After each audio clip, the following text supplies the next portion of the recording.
Live na po tayo. Sana tuloy-tuloy na itong hindi. Yung camera natin medyo bago itong laptop na ito, pero dalawang napalitan na ito. Pinapalitan ko kasi may insurance. Pero pinalit nila mukhang mas maganda yung nauna. Hello, live na po tayo.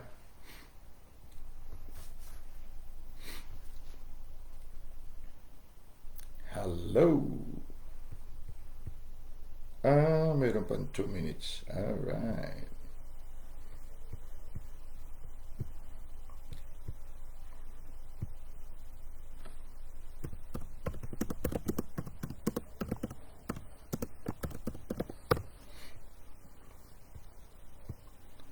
Wala pang tao. Ano bang araw ngayon? Tuesday. So mukhang nasa trabaho pa lahat. Alright, mayroon na isang, sino kaya yan? Live na po tayo. Ilagay ko nga dito ang mga, si Ate Rica pala yan. Teka lang, ilagay natin dito yung ating mga talata.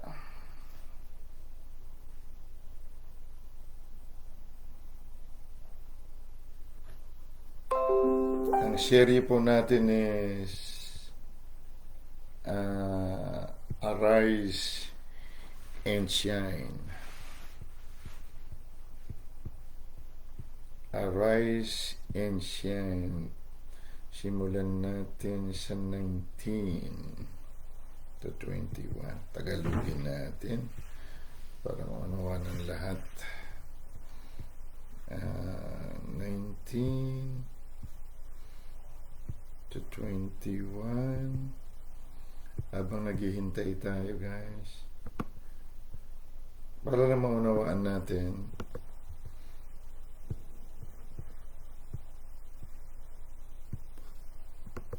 yan po ating mga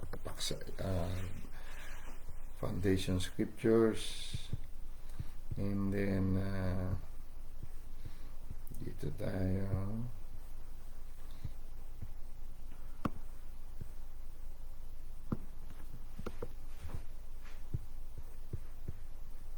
Tama lang, 6 o'clock. Nag-aabang naman ng karamihan eh.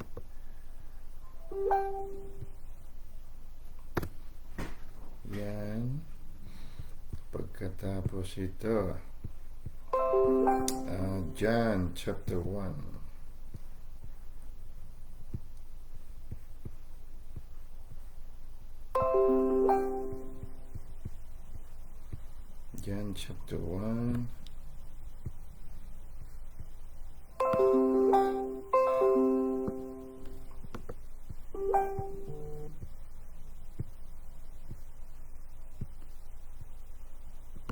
Yan. Nandito na si Kuya Dindo, Pastor Dindo namin, saka si Ate Rica.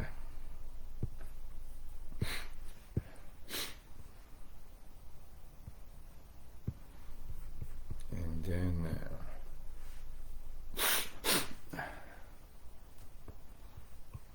meron akong ibabahagi sa atin bago po tayo magsimula. Sana po abutan ninyong pagbabaga. Itong simulaan na ito.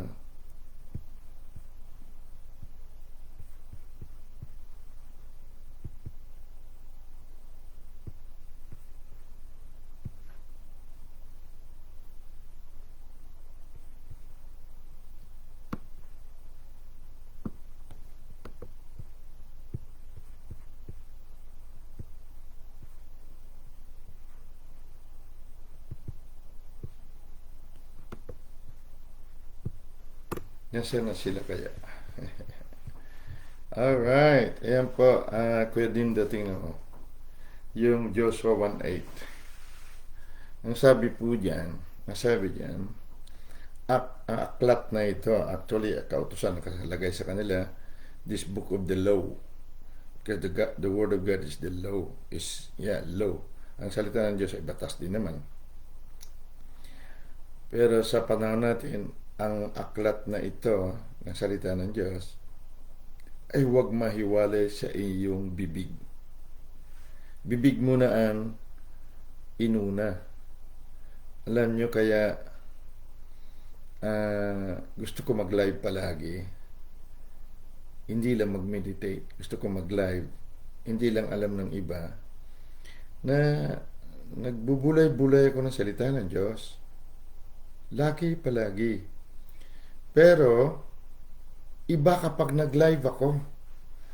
Pag nag-live na ako, doon naglalabasan ang mga revelation na hindi ko rin alam nung nagbubulay-bulay ako. Napatunayan ngayon na sinabi diyan, inuna mo nang huwag humiwalay sa iyong bibig. Inuna mo na yun. At pagbubulay-bulayan daw. Napatunayan din sa Proverbs 18:21 na ang buhay at kamatayan, o kamatayan at buhay na sa kapangyarihan ng dila. So kapag nagsasalita ka, doon lumalabas ang either, kung galit ka, di kamatayan, kung nasa kapayapaan ka, o nasasalita ka ng Diyos, buhay. Ang buhay ay Diyos. So ang revelation, pagdating sa salita ng Diyos, ay Diyos. Pero pag hindi tayo nagsasalita, hindi basta ito lumalabas pala. Kasi andyan, no, may batas. No? Huwag daw humiwalay sa iyong bibig. Ibig sabihin mo. Patulad ko, lagi naman ako nag-meditate araw-araw eh. Pero katulad ngayon, may naihanda tayong mga talata. Oo, kasi mineditate ko, ganyan. May naihanda tayong talata, anong araw pa na meditate natin. Pero mamaya, pag nagla-live na, naglalabasan yung hindi ko rin na-meditate, hindi ko alam. Kaya ako mismo nagugulat. Kaya sa katulad ko po na hindi kami pinalaki talaga na mabait na pamilya eh. Sorry hindi ko naman pinupulaan ng tatay nanay ko, pero kasi nung araw, panahon nila, ang nanay ko hindi na mataas ang pinag-aralan, ganoon din ang tatay ko. Pero hindi kami buena pamilya, tawag nila. Hindi kami buena familia. Hindi yung pinalaki kami ng buhay burgis o may mga pinag-aralan. Ang tatay ko, kahit may tatay ako, lulong siya sa sugal. Kaya minsan 3 buwan di siya umuwi. Diyan lang sa bayan namin. Doon natutulog sa sugalan yun. Kung gusto naming hanapin, may kailangan kami, punta namin sa sugalan yun. Nandun yung magdamagan, doon na natutulog yun. Pag nanalo siya ng libo-libo ngayon, ibubuhos niya sa kabilang sugal. Ang hanap niya talaga sugal, hindi pera. So minsan nakapunta ako doon, nahanap ko siya. May pulat puti yung dalawang bola na nilalagay sa parang tube. Pulat puti. Ang tatay ko nagtumutumba ng mga bangka. Yung bangka yung namumuhunan. Pag nakita ko siya, kinukuha ko sa harapan niya dito yung pera. Biro mo, nung panahon na yun, magkano na ang sweldo? No? Minimum nakita ng teacher sa isang taon, sa isang buwan ay siguro magkano lang, wala pang 1,000. Bino ko magtayang tatay ko 5,000. Hindi naman ako sugarol nung araw. Nakita ko nasasaktan ko. Grabe, natatakot ako. Kinukuha ko sa kanya. Galit na galit sa akin. Pero dito marami siyang pera sa harapan. Nudukot ko yung kakutay. Akin na to. Dalhin ko yung nanay. Uwi ko yung nanay yun. Sa kanya, pag naubos niya yun, tayo na siya. Pero habang kumikita, nananalo at natumba na yung bangka na yun, lipat siya nun sa kabila. Magdamagan siyang buwan, 3 buwan, hindi siya umuwi. So, lumaki kami na hindi katulad nyo siguro, mababait kayo, may mga nanay, kuya, tatay kayo, mababait talaga na hinubog ang inyong kaugalian. Ako po hindi. Hindi nga ako nakakita ng mga bata na nag-uusap na ganyan kasi grade 4 pa lang ako, titinda na ako ng kung ano-ano sa palengke, namumulot na ako ng kung ano-ano. So sa lumang sarili kong ito, kung hindi po ako talagang magpursige mag-live o mag-aral ng salita ng Diyos, mahirapan ako baguhin itong katauhan ko ng luma eh. Mahirapan ako. Iba po kami nung araw, pinalaki kami na matindi talagang init ng ulo. So kung ikaw man sa katayuan ko, siguro gusto mo talagang mabago buhay mo, kailangan talaga eh. Ako pag dumarating pa rin minsan, pa nagagalit ako, gusto ko talaga tapusin ang tao. Na buti ngayon napupuna ako na, hindi ako yan. Nire-review ko. Pero nung araw, akala ko ako yan, kami yan, ganyan. Kaya nagkatumba-tumba mga kapatid ko. So kung hindi po ako minsan may isa, 2 araw, 3 araw ako hindi makapag-live. Matindi ang atake sa akin, matindi. Kasi yun nga, sa Joshua 1:8 sabi niya, huwag daw humiwalay sa ating bibig ang salita na to. Ibig sabihin, bibig muna. Kundi iyong pagbubulay-bulayin araw at gabi upang iyong masunod. So, nauna muna pagsasalita, bibig, bago yung pagbulay-bulay. So, sa iba sa inyo na hindi yun naman nag-live, hindi naman nag-preach, pero kaisa ko kayo sa mga paniniwala na ito at nakikinig kayo, ay makakasama din kayo sa salita na ito, sa pagbabago na ito. Kasi narinig ninyo eh, ang pananampalataya galing sa pakikinig at pakikinig. Hindi naman pagbulay-bulay eh, pakikinig. So, ibig sabihin, pag may nagsalita at narinig mo, nakiisa ka sa kanya, doon ka makapagbulay-bulay. Kaya ngayon, madadigest mo, oo nga, no, sinabi ganito, ganun. Kasi pananampalataya, galing sa pakikinig, hindi po galing sa pagbabasa. Sabi sa pakikinig. So, kaya tama rin itong kay Joshua, sinabi talaga ng Diyos sa kanya, huwag humiwalay sa iyong bibig. Huwag mahihiwalay. Ibig sabihin mo na sabihin. Sabi niya,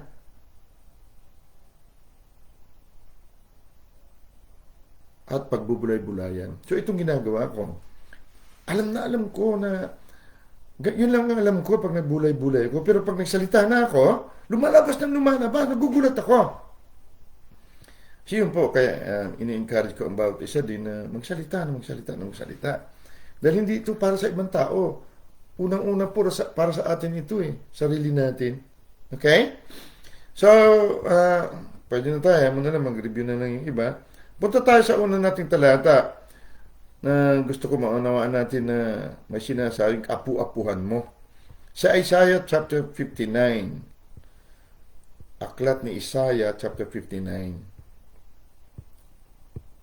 Medyo nagmamadali ako kasi midnight po, may trabaho ulit ako. Balik ako sa barko, may inspection din ako. Midnight hanggang 1 o'clock. 1 o'clock na nandun ako. So, hindi ko alam kung makaidlip pa ako mamaya. Tingnan niyo po ito. Itong kasalukuyang nangyayari sa atin, narito po sa Isaiah 59. Tingnan po simulan natin sa verse 19. 59 verse 19.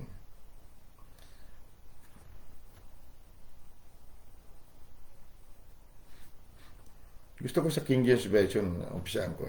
So shall they fear the name of the Lord from the west, and his glory from the rising of the sun, when the enemy come in like a flood.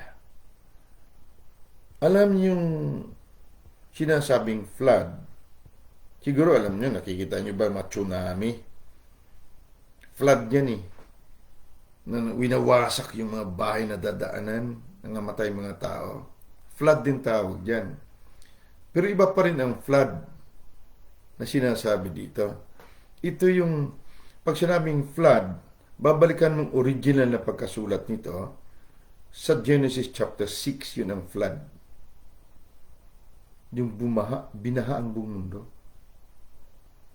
So pag sinabi dito, gayon nga, gayoy, katatakutan nila ang pangalan ng Panginoon mula sa kanluran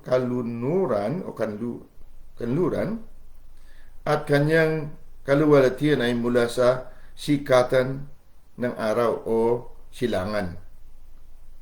At siya'y darating na parang bagyo, bugso ng tubig.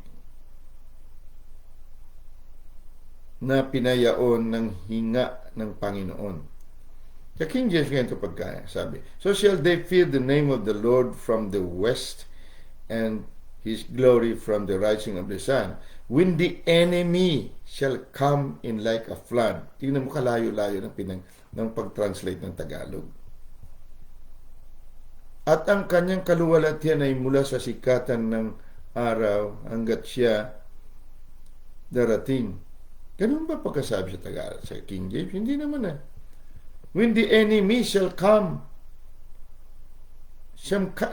in like a flood.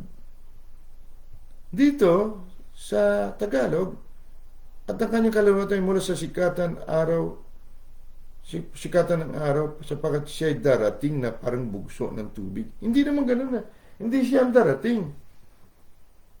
Enemy. When the enemy, verse 19, shall come in like a flood.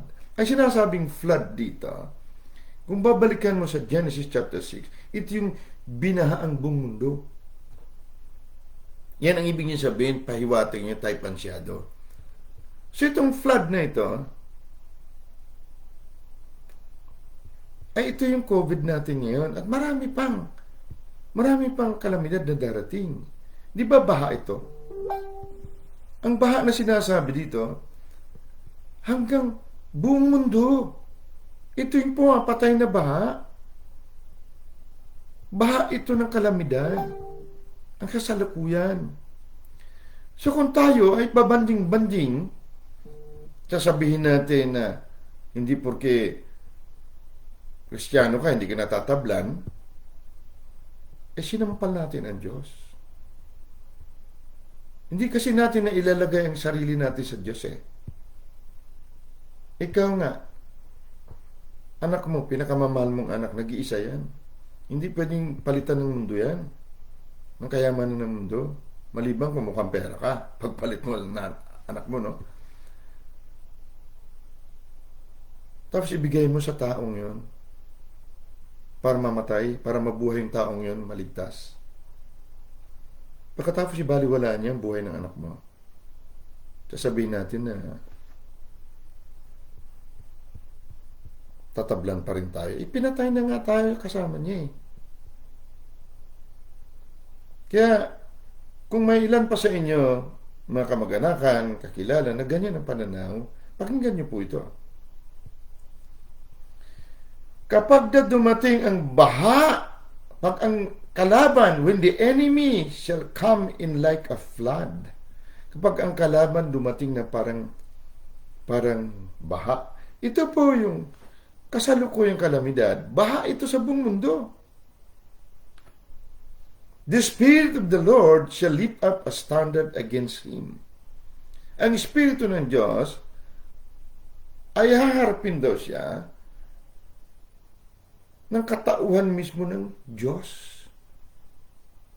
Itataas ng Espiritu ng Diyos ang sarili niya sa kanya, sa enemy, sa flood.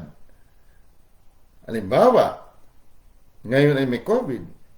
Kapag ikaw at ako, walang patuloy ang pagsasalita, lalabas itong revelation, mamimeditate natin, at maging kaalaman natin, maging karunungan, magiging kamalayan natin, na hindi tayo kaya ng COVID na ito.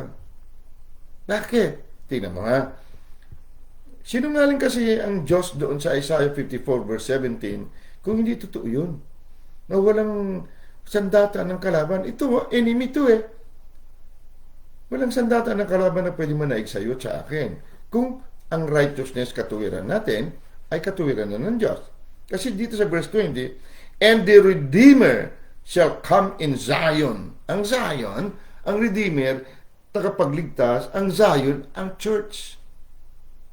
Ang katawan ni Kristo, ang buto at laman niya, shall come to Zion. Darating siya sa katawan at buto niya. And unto them that turn from transgression in Jacob, said the Lord. At sila na tumitiwalag o nagsumasalansang sa lahi ni Jacob. Ibig sabihin, lahi ni Israel. So kapag dumating na, ito mangyayari. Ang karamihan sa atin, akala natin Kristiyano, pero hindi pa dumating si Kristo sa atin. Dahil pag dumating si Kristo, imposible na tatalunin pa rin yung buhay Kristo na nasa iyo ng takot eh. Dahil hindi tayo binigyan ng espiritu ng takot, kundi ng kapangyarihan, pag-ibig o Diyos, at sound mind, kapayapaan ng isip. Yan ang binigay sa atin. Imposible matalo ng fear yan eh. Imposible. Pero ang karamihan sa atin, nasa loob ng denominasyon, ng reliyon at mga sekta, at yun ang tinanggap natin. Hindi talaga ang Redeemer. Hindi natin tinanggap. Pero, sigurado ako na kapag bago namatay, tumanggap talaga sa Panginoon. Punta sa langit. Pero dito sa lupa, talunan. Tingnan mo, hindi lang sila ang talunan. Tingnan mo dito sa verse 21. At tungkol sa akin, itong aking tipan sa kanila. Sabi ng Panginoon, verse 21, ang aking espiritu na nasa iyo at ang aking mga salita na inilagay ko sa iyong bibig. Take note, bibig. Kailan sinasalita? Sinasabi. Yung salita mo, sasabihin mo, hindi porke Kristiyano tayo, hindi na tayo tatablan. Hindi yan. Kalaban niya sa sinabi ng Diyos. Ang salita ng Diyos, siya nagsabi sa Isaiah 54:17 at marami pang talata na hindi katatablan, hindi manaig sa iyo si COVID o kalamidad o ano man sandata ng kalaban. Sa Juan 3:9 pang o unang Juan 3:9 sinabi hindi ka pwedeng magkasala dahil pinanganak ka mula sa itaas at ang kanyang binhi. Ang binhi ng Diyos yan. Hindi pa italunin ng kung ano-ano kasalanan yan. Hindi mahina yung binhi ng Diyos. Sabi niya, ang Redeemer dumating na sa kaysayon eh. Sa atin, sa iyo eh. Alam nga naman talunin ng kalaban yan, no? Buhay mo, Kristo eh. Alam nga naman talunin ng kalaban yan. Si Kristo naglalang sa mga anghel na naging demonyo. Ano makalaban-laban nila sa buhay na Kristo na nasa iyo? So sabi niya dito, pagdating ng araw na yun, at tungkol sa akin, itong aking tipan. Tipan ito. Covenant. Na natupad na sa kay Kristo sa atin. Hindi ito covenant na. Naging katauhan na natin. Dahil katauhan natin si Kristo na eh. Sabi ng Panginoon, ang aking espiritu na nasa iyo at ang aking mga salita na inilagay ko sa iyong bibig, hindi hihiwalay sa iyong bibig. Diba kanina sabi doon sa Joshua 1:8, huwag ihiwalay sa bibig. Ang ibig sabihin na hiwalay sa bibig, ang salita niya, ibang klaseng salita sinabi mo. Pag may COVID, kaya nagkukumahog ka na sa takot na mag-face mask at mag-shield, dahil takot na takot ka, may COVID, baka tablan ako, ay di sinampal mo itong salita ng Diyos. Ilang beses ko ba kinuwento si John G. Lake na ganun din tayo? Nilagyan siya rito ng virus, ng mga nana dito.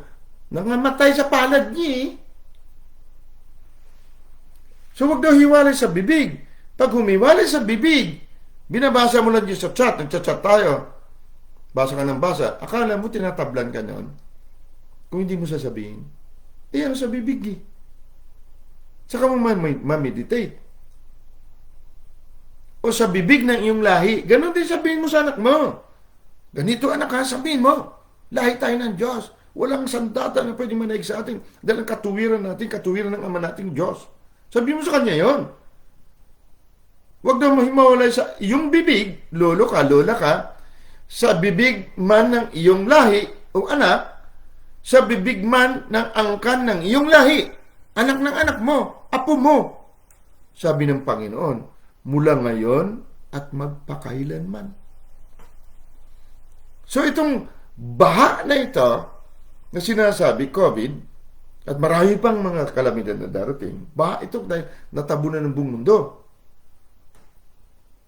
Pag dumating ito, at narito na nga, at ang bibig natin, iba ang sinasabi, kawawa tayo, kawawa anak natin, at kawawa mga apo at apo natin. Bakit? Tayo sinasabihan dito, hindi ang anak, hindi ang apo, tayo. So, akala nila nagagalit ako. Pero, may gini magalit ako sa inyo para sana magising tayo. Bakit? Eh, kung tablan ka nito, pati anak mo, apo mo, masasalba ka ba ng denominasyon mo? Ng reliyon mo? May ililigtas ka kaya niya? Kaya nagagalit ang marami. Kasi ba't gano'n magsalita yung pastor niyo? Ay di, alam nga naman magngingitian ko kayo at sabihin po, himasimasing ko kayo. Ay ang inyong sinasabi pananampal sa Diyos na nagsalita ng mabuting balita sa atin. Wala, hindi pa mabuting balita ang Isaiah 54:17. Basahin nga natin. Pastor Dindo, basahin ko sa Tagalog. Ito pasinungalingan natin kung hindi ito totoo. Ito, Isaiah ito 54. Bago tayo pumunta rito sa 60. Nasa 54, sabi dito, verse 17, Isaiah 54:17. Walang almas na ginawa laban sa iyo ay pakikinabangan. Walang almas daw. No weapon formed against you shall prosper. Walang almas na gagawin pa at ginawa. Sabi nga sa Good News Version, Good News Bible, but no weapon will be able to hurt you. Hindi ka tatablan. Eh di sinungaling ang Diyos na ito. Tinatablan ka pala ng COVID tapos Kristiyano ka. Siyempre tatablan ka. Bakit? Kung ano ang iniisip mo sa puso mo, ganyan ka. Yan ang batas ng Diyos. Yan mo Walang almas na ginawa laban sa iyo ay pakikinabangan at bawat dila na gagalaw laban sa iyo sa kahatulan ay iyong hahatulan. Sinabi ng doktor, limbawa may sakit ka, may ganito, gano'n, hatulan mo. Kalaban mo yan Hindi yan ikaw Ang sinabi ng Diyos, pinagaling na kita Sinabi ng Diyos, pinagpala na kita. Sabihin mo yon, hindi po yung tahimik ka. No, hindi ako yan. Hindi ako yan. Iba ako, ibang katawan ko, itong katawan ko. Pinagaling ako, pinagpala ako. Sabihin mo, hindi yung tahimik ka. Kaya marami sa atin tahimik. Alam mo kung bakit? Doon sa denominasyon natin, lalo na mga babae, bawal sila magsalita. Doon pala makuha mong pagkademonyo ng denominasyon na yan. Babae ayaw magsalita, ayaw pagsalitain. Dahil yun daw sinasabi sa Bible. E di yung nanay, lola ni Timothy, ni evangelist, nagpipreach. E di, bawal yun. E nakasulat dun Sa Book of Acts, sinabi, sa huling mga araw, ang iyong mga batang babae ay mag-prophesy. Ang prophesying ay preaching, kapatid. Preaching. Baka akala mo dyan lang sa church ang preaching.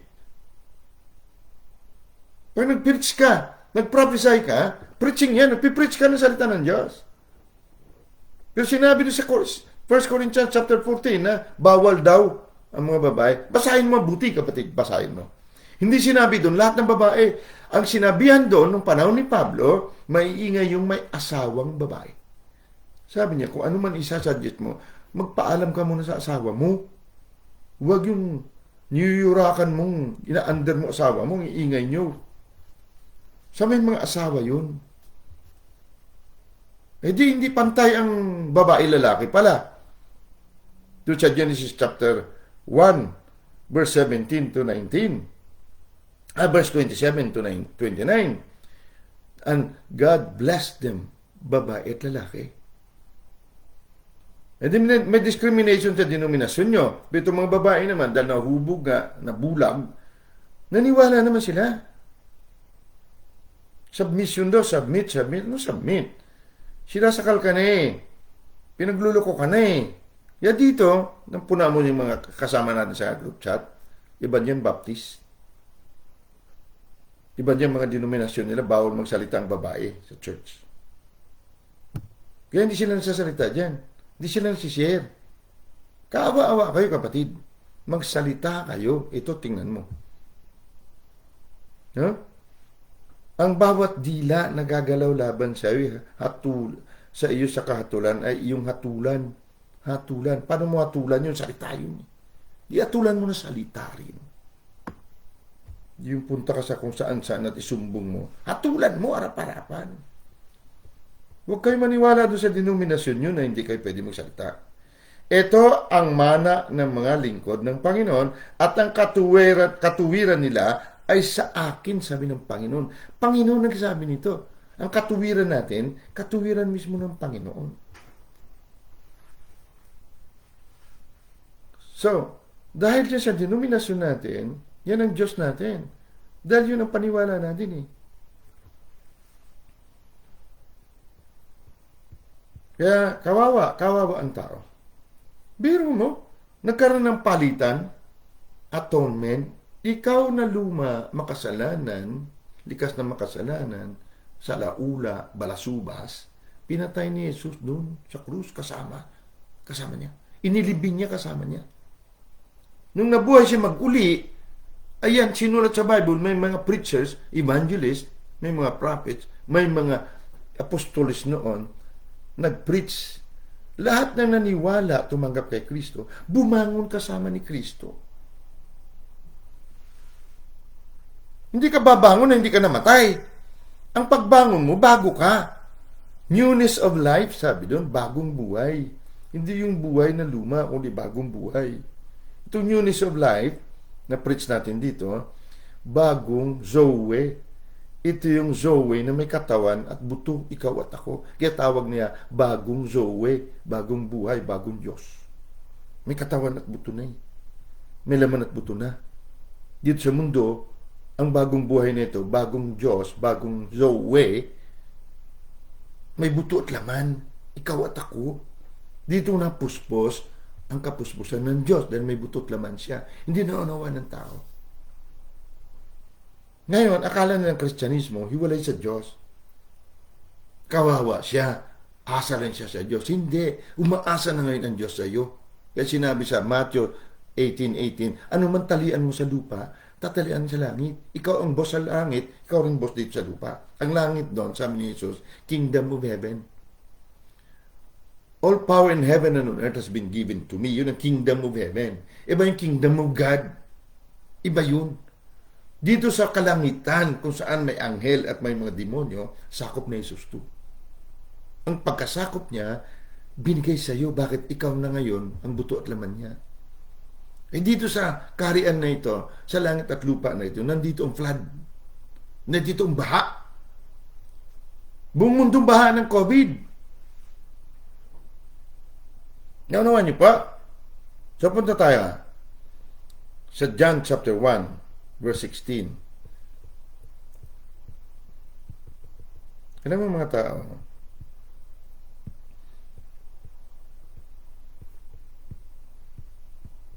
pagka hinubog ka, bata ka pa, hinubog ka na ng reliyon, sasabihin nila, sa Katoliko kami na nabuhay, dito na kami mamamatay.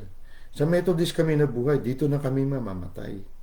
Sa Baptist kami nabuhay, dito na kami mamatay. Ito ang aming reliyon, di namin iwan to. Pentecostal kami, dito na kami mamatay, dito kami nabuhay. Evangelical kami, no?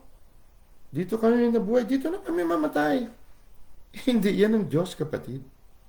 Ang Diyos, paniniwala mo. Tingnan mo nga, bago tayo pumunta sa John chapter 1, ha?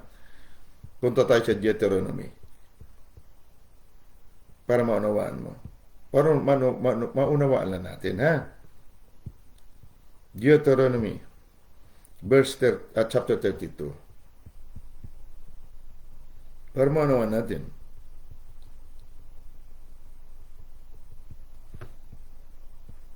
Deuteronomy, sorry.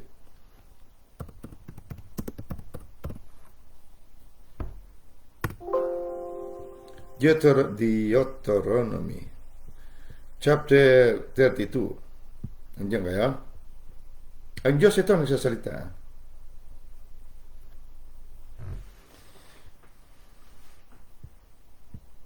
Pakinggan niyo mabuti. Baka hindi niyo pa nabasa ito at ang pagkakilala niyo sa Diyos ay yung tradisyonal na pagkaunawa sa Diyos. Tingnan mo ito. Mabibiyak ang ulo mo nito para unawain bakit ganito ang Diyos. Tingnan ninyo ngayon, verse 39, Deuteronomy 32, na ako, Diyos ito, Sa makatuwid bagay, ako nga ito. At walang Diyos sa akin. Ibig sabihin, wala nang ibang Diyos pa, maliban sa Kanya. Ako'y pumapatay. Ayan na, Diyos yan.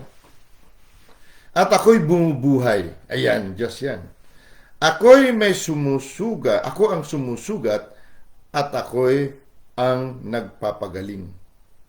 At walang makakaligtas sa aking kamay. Basahin mo. Pakipost nyo nga dyan kung pwede. Ewan ko kung may mag-replay nito sana at mabasa nila ito, mapakinggan nila. Tingnan mo sa King James Version. See now that even I am He. Si I am ito. Ang Diyos ito. And there is no God with me. Wala na ibang God katulad niya. Wala na ibang God, siya lang. I kill and I make alive. I wound and I heal. Neither is there any that can deliver out of my hand. Wala. Walang makaligtas sa kamay niya. Siya daw ay pumapatay. Yan ang Diyos. Bakit? Kung unawain mo, ba't ganyan? Ba't ganun ang Diyos? Kasi, dito po sa John 1:16, maunawan natin. Aklat ng Juan 16.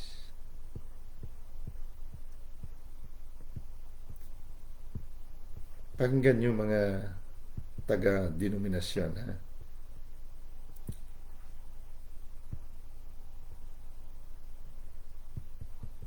Tingnan natin sa verse 14. Para maunawan natin. At nagkatawang tao ang salita.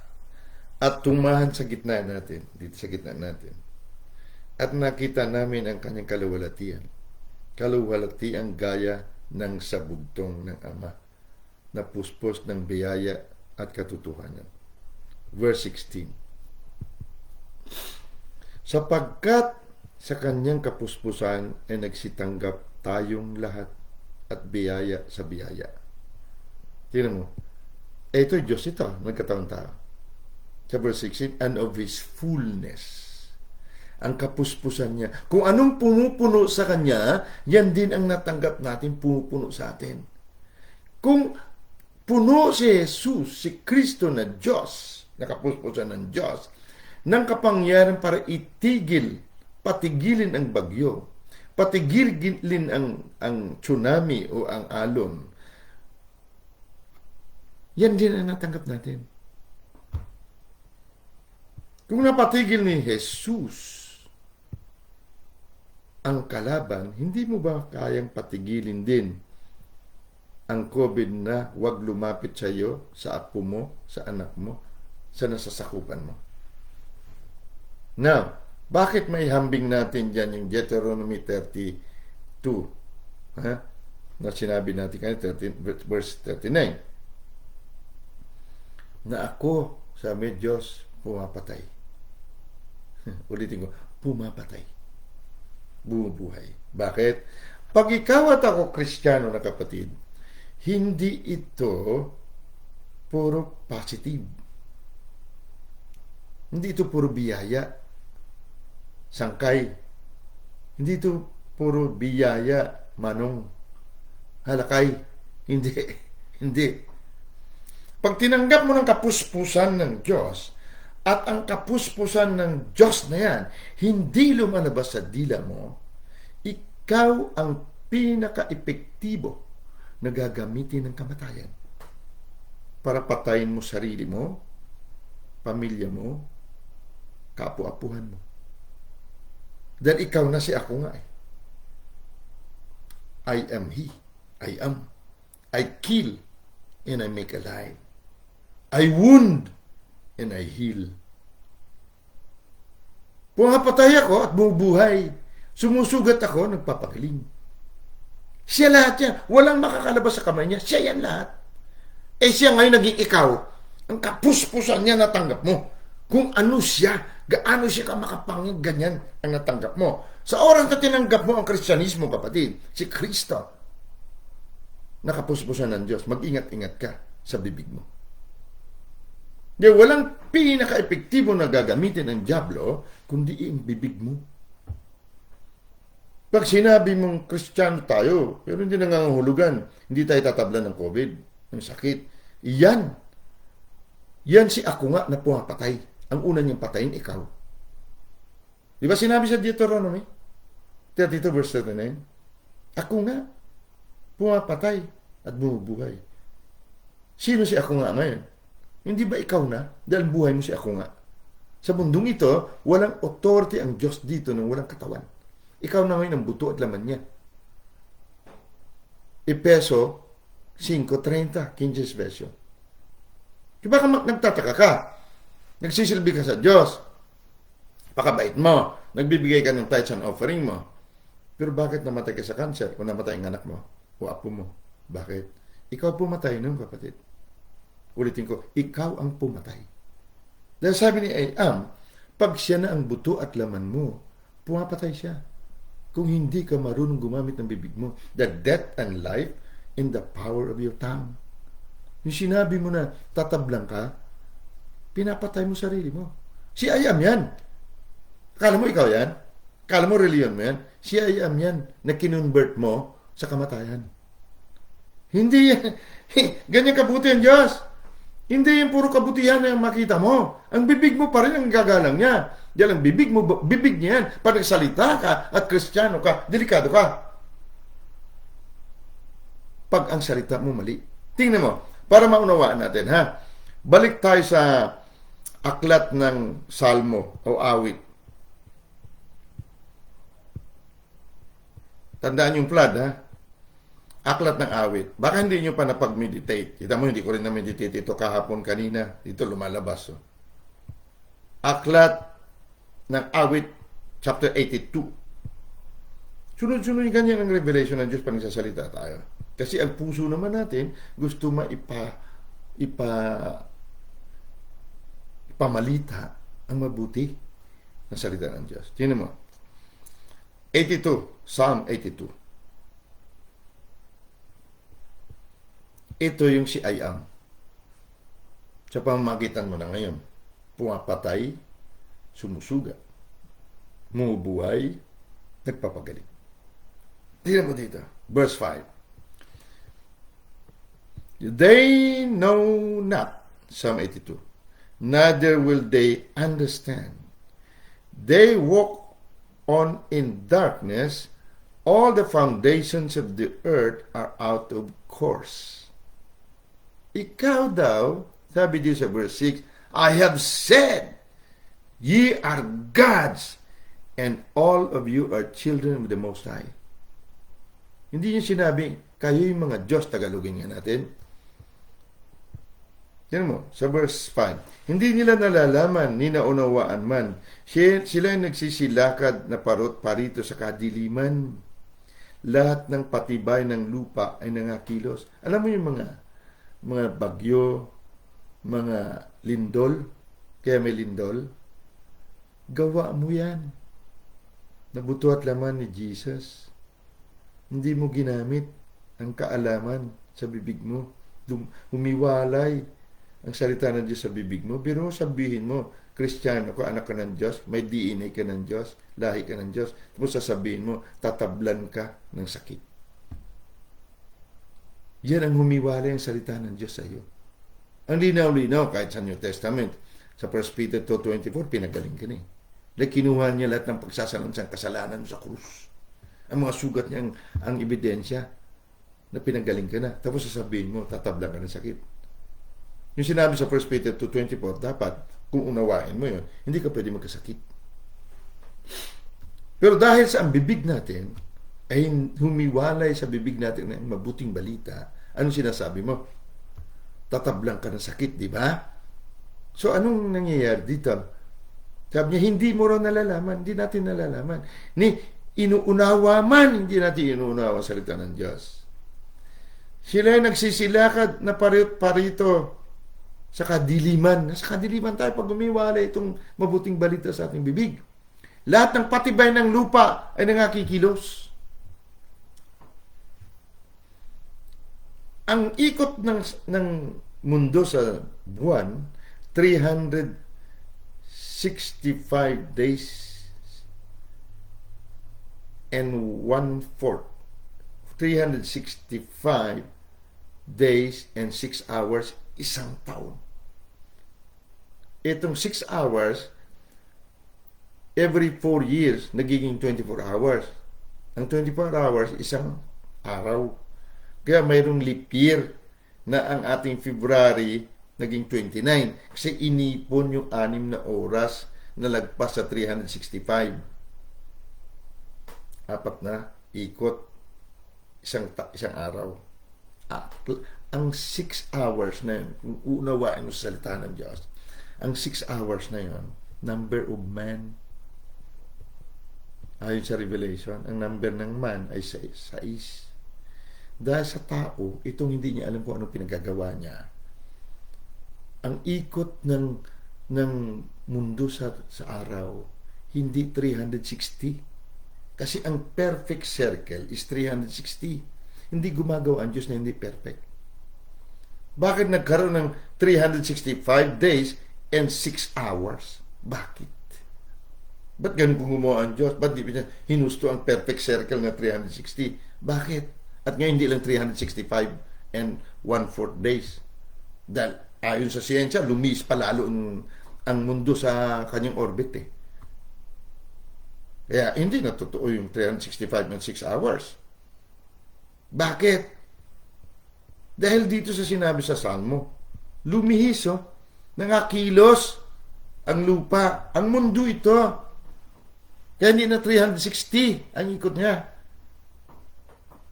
Dahil sa tao, hindi mo alam. Pero sabi ng Diyos sa verse 6, aking sinasabi, kayo'y mga Diyos at kayong lahat ay mga anak ng kataas-taasan. Hindi niya sinabi na mga Diyos tayo nang walang dahilan. May dahilan siya, may matibay siyang dahilan kung bakit tinawag niya tayong mga Diyos. Dahil anak daw tayo ng kataas-taasang Diyos. Na-born again ka ba, kapatid? Pinanganak ka ba muli ng Diyos? Eh kung anak ka ng Diyos, ano lahi mo? Sino tatay mo? So hindi ka tatawagin ng Diyos na Diyos ka kung wala siyang rason. May rason siya. Sabi niya, pinanganak kitang muli. Ako ang iyong pinanggalingan. Ako ang DNA mo. Nasasaktan ang marami, di ba? Pag nasaktan ka, hihiwala itong mabuting salita na ito sa bibig mo. Patay ka, kapatid. Pero ang pumapatay, hindi ang Diyos. Huwag mo sisihin ang Diyos. Na ba't niya pinahintulutan na mamatay ka? Ikaw pumatay sa sarili mo. Bakit? Kristiyano ka ni.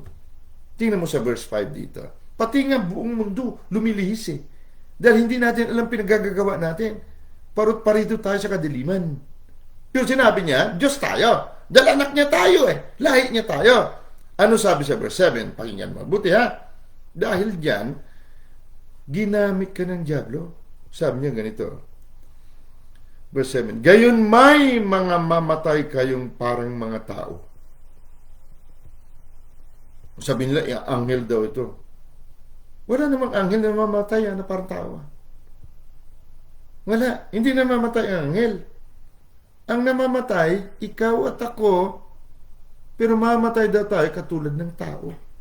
Karaniwang tao. Diyos ka lahi ka ng Diyos. Bakit ka mamatay sa COVID?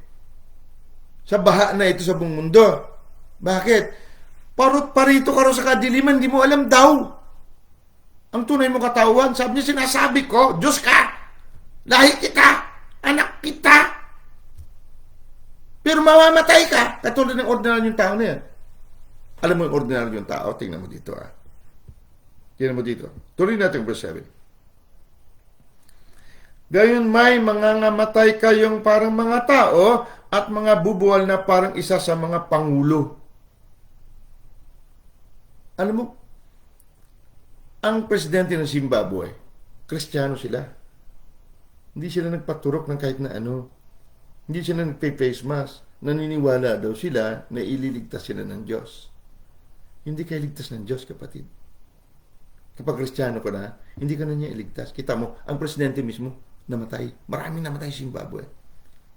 na hindi sila naniniwala sa COVID. Para mo sinabi hindi ka naniniwala sa demonyo. Ang COVID, demonyo yan. Pero huwag kang umasa na iligtas ka ng Diyos. Pangulo yon. So, ibig sabihin, ang Pangulo na yun, tao lamang. Katulad ng tao. Huwag mo sabihin na Pangulo siya, Presidente siya. Hindi siya ordinaryong tao. Ordinaryong tao siya. Pero Kristiyano siya. Siya ang unang Presidente na nagdeklara sa buong mundo na COVID-free sila. Dahil sila yung mga Kristiyano. May Diyos sila, ililigtas sila. Nasaan siya? Patay siya. Bakit? Siya ang pumatay sa sarili niya. Bakit? Umasa siya sa Diyos. Na siya na nga dapat. Ang Diyos na sinasabi niyang inaasahan nila na iligtas siya, siya na yun dapat. Ikaw at ako. Kaya sabi ng Diyos, kung hindi ganyan, humihiwalay ang salita ko sa iyo, parot parito ka sa kadiliman. Kadiliman pa rin sinabi niya, umasa sa Diyos. Ganun katindi, umaasa siya ng buong bansa niya, ililigtas ng Diyos. Dahil Kristiyano sila. Naniniwala sila kay Kristo, sa Diyos. Pero kadiliman yun, kapatid. Baka di mo alam. Ulitin ko, kadiliman yun.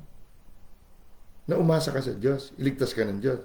Dahil sabi ng Diyos, Mateo 18:18, Mateo 16:19, ikaw na ako. Ikaw na may authority sa lupa. Ano man talian mo sa lupa, tatalian mo sa langit. Dahil lahat ng kapangyarihan sa langit at sa lupa, binigay na sa iyo ni Kristo.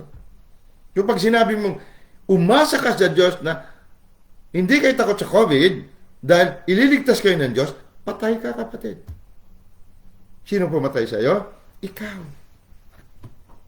Kasi sabi sa Deuteronomy 32:39, ako Diyos, pumapatay, bumubuhay. Ako nga. So, sino si ako nga ngayon? Ikaw na. So, kung hindi mo alam ang iyong authority, dito sa verse 5 ng awit 82, malinaw, pati mundo, lumilis, ilalo na yung katawan mo. Ililis ni kamatayan yan. Papatayin ka niya. Mamamatay ka rin parang tao eh. So, anong solusyon? Tingnan mo Gayon may mga matay kayong parang mga tao at mga buwal na parang isa sa mga pangulo. Kahit na sinong pangulo, presidente, senador, minister, ordinaryong tao yan pag pinatay ni COVID. Hindi ikaw ganyan dapat, kapatid. Hindi tayo ganyan. Pero ganyan din tayo. Bakit? Siya pa rin yan eh. Mga Kristiyano sila eh. Pinatay nila sarili nila. Bakit? Hindi nila inuunawa ang kanilang tunay na katawan. Sa verse 5, sabi niya, hindi nila nalalaman. Ninaunawaan man kung sino sila. Parot parito sila. Sige, buhay ngayon, buhay bukas, gabi, araw, sige, trabaho. Ito ang kalaman namin. Kristiyano kami. Sakop kami ng Diyos. Alagaan kami ng Diyos. Hindi kami maano. Patay ka, kapatid. Ang sabi ng Diyos, umaasa na ako sa iyo ngayon. Ano man talian mo sa lupa, tatalian ko sa langit. Siya rin yun, ang tumatali sa lupa. Dahil ikaw nga siya. Siya ikaw eh. Dito sa verse 8, sabi niya, bumangon ka, O Diyos. Hatulan mo ang lupa. Alam nga naman sinasabi ng Diyos dito sa sarili niya. Ang Diyos na walang katawan. Hindi naman natutulog ang Diyos eh. Pero ba't sinabi niya, bumangon ka? Ibig sabihin, tulog ka. Tutulog-tulog ka o patay ka. Bumangon ka, O Diyos, at hatulan mong lupa. Sino maghatol sa lupa? Matthew 18:18, balikan muli. Sino hatol? Ang Diyos o ikaw? So, sino sinasabihan dito? Ang Diyos na walang katawan, walang buto at laman, o ikaw na buto at laman ng Diyos at may buhay Diyos? Ikaw daw ang bumangon. Hatulan mo raw ang lupa sapagkat iyong mamanahin ang lahat ng mga bansa. Unawain mo. Maraming mga Bible scholar na may milit na ito raw yung sa verse 6 ay mga Elohim na mga anghel. Na kayo mga Diyos. Tapos kung tingnan mo sa verse 7, wala na mga anghel na mamatay. Kasi sinabi ito, mamamatay kayo parang tao. So ibig sabihin, pag anak ka ng Diyos, hindi ka tao. Nakatulad nila. Kahit Kristiyano sila, kapatid. Ikaw, Kristiyano, pero paniniwala mo, nandito sa verse 5, hindi mo nalalaman sino ka, hindi mo matanggap ang tunay mong lahi, patay ka, kapatid. Ikaw pa rin si I am na pumapatay, sumusugat. Yan si I am. Yan ang Diyos na totoo ngayon sa Kristiyano. Pumapatay siya. Ang una niyang patayin, ikaw mismo. Ikaw yun. Ikaw siya. Kaya pagka may namatay, pag mo sisihin ng Diyos, ikaw pumatay nun, kapatid. Ikaw. Dahil ikaw na nga siya. Baka hindi mo pa nalalaman. Kapuspusan niya ang tinanggap mo. Siya yun. Tapos sasabihin mo ngayon, tatablan ka ni COVID. Tablan ka ng kahirapan. Siya rin yun. Dahil ikaw na ang bibig niya eh. Kamatayan at buhay na sa kapangyarihan ng bibig mo eh. Siya na yung bibig mo. Siya yun. So, sino pumapatay? Siya, di ba? Pero ikaw nagpapatupad. Bakit? Ikaw ang butot laman niya sa mundong ito. Walang authority dito kundi may butot laman. Ikaw nang butot laman niya. Bakit pumapatay siya? Sa pamamagitan natin, na buto at laman niya may dila, pumapatay siya. Ganun katindi. Ayaw na unawaan natin. Pati nga buong mundo lumilis sa orbit. Mamatay ka parang tao, bakit? Hindi mo babaguhin yung kaisipan mo. Kaya tinuturo natin dito palagi. Ako rin ganyan din ang isip ko nung araw eh. Mini-meditate ko. Pagkaras, nagpipreach ako. Katulad nito, wala naman akong plano na basahin natin yan eh. Pero yun eh. Lumalabas eh. Kung sino tayo. I hope na unawa natin. Hindi tayo anak lamang ng Diyos, kapatid.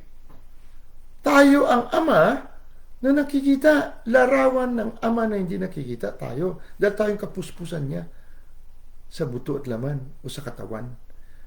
Kolosa 2:9. Fullness of the Godhead bodily. Hindi siya full. Wala siyang fullness. Hindi siya full. Hindi siya kompleto nang wala siya buto at laman. Kaya sabi ni Juan 1:16, sabi niya, ang natanggap natin ang kapuspusan niya of His fullness. Kung anong pumupuno sa pagka-Diyos niya, yan natanggap natin. Pero kahit nasa atin yan, at sinasabing tayo anak niya, kung hindi natin alam, pumapatay siya.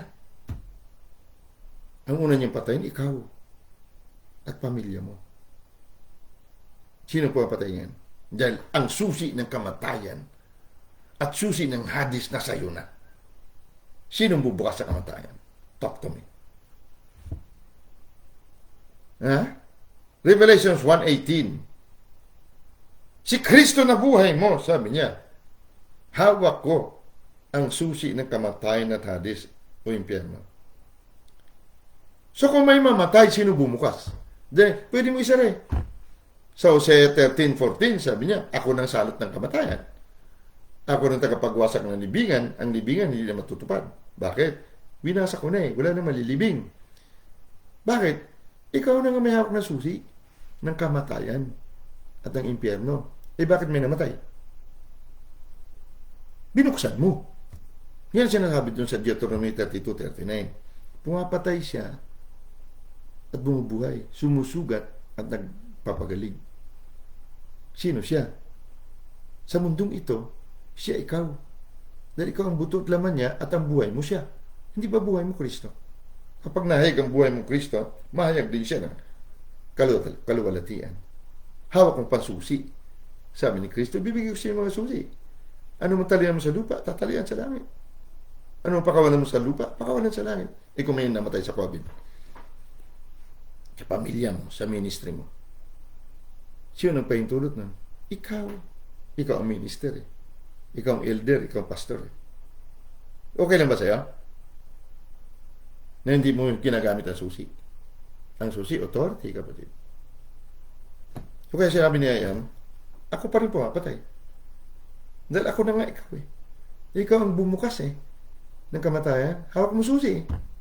Hindi mo sinara. So may mamatay. Sino pumatay? Ako. Ako nga. Wala na ibang pangalan ng Diyos. Ngayon, ako nga. Ikaw yun. So itong sinasabi natin, itong pamagat ng ating part 2, arise and shine. mat, gumising ka, bumangon ka, sabi niya. Hatulan mong lupa. Kung hindi ganyan, mamamatay kang parang tao. Hindi mo mapaniwala, so what shall we say? What can I say? Papatayin mo sarili mo. Si I am ka eh. Mapatay siya at sumusugat. Nag-guess niyo pa? Sana nag-guess niyo. Bukas ito pa talakayin natin kung may time. Na? Kung hindi kayo mag-live kayo, sabihin niyo sa akin, Pastor, ako naman mag-live. No problem. Ha? Baka mayroon kayong mga bagong revelation na mapapakinggan natin lahat. No? So, nakasang oras na ako. Titigil na ako. Midnight. Tatrabaho pa ako, bye. Pero gusto ko mag-preach na mag-preach. Bakit? Ang kapangyarihan ng dila, kailangan ko susugan. Dahil kung hindi, ang luma kong sarili, kapatid, umaatake. Kung hindi ako mag-preach na mag-preach, babalik ng babalik. No? Diba ako kumagalit kasi pati pamilya ko nadadamay.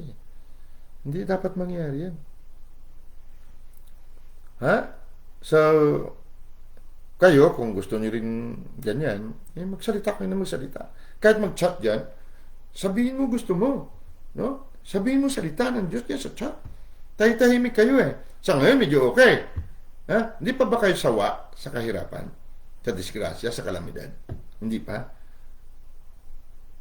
Sanay pa rin kayo mag-prayer request.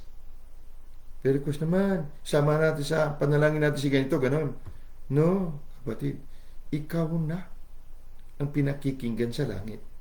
Ano man talian mo sa lupa, tatalian sa langit. Anong pakawalan mo sa lupa? Pakawalan sa langit. Dahil ikaw na nga si I am. Alisin natin sa ating mentalidad yung umasa. O Diyos ko, umasa kami siyo. Pinanalangin ko sa inyo si ganito, ang bansang ganito. Na, pag nanalangin ka, ipatupad mo ang sinabi ng Diyos. Bansang ganito, binatutupad ko sa iyo. Sa pangalan ng aking katuwir, ng aking buhay na si I am, tanggapin mo ito. Ganun. Ha? Minsan mag-preach tayo dito ng panalangin, ha? Na tama. Amen? Father Almighty, salamat po at malumanay ang aking boses. At niliwanag lang namin ay na ikaw ay sumusunod lamang sa amin dahil kami ang iyong buto at laman. Ano man ang aming patupad sa mundong ito, wala kang magawa kundi sumunod dahil kami ay ikaw. Naging ikaw kami. Yeah, Father, I am, Ama, Daddy, salamat sa authority mo. Sa gabing ito, pinupuri ka namin at binibigay namin sa iyo ang lahat ng dominion and authority balik sa iyo at glory. Dahil iisa nga tayo. At ang glory na binigay mo sa Panginoong Yesus, binigay naman niya sa amin dahil siya nang ang aming buhay. At iisa kami sa iyo. Dahil sa glory, kalawalatian mong ito. Dahil kami talaga butot laman mo. Kami talaga lahi mo, Ama. Kaya, Father, sana marinig, panalangin ko, marinig ito ng lahat ng mga anak mo na napapanahon sa oras na ito na mayroong flood. May flood, but we receive your fullness. Kaya mas ang standard namin tataas kaysa sa baha na ito. At ang aming anak at mga apo namin makikinabang sa biyaya na ito. Father, salamat po. We bless you. Sa pangalan namin katuwiran na kapuspusan mo naming buhay, si Kristo Jesus. Amen. Angels of God, again, I dispatch you in Jesus' mighty name. Go forth, guys. You have a wonderful evening, guys. I know, if you only hear that, kung narinig naman natin, sigurado, walang kaduda-duda. I'll see you tomorrow.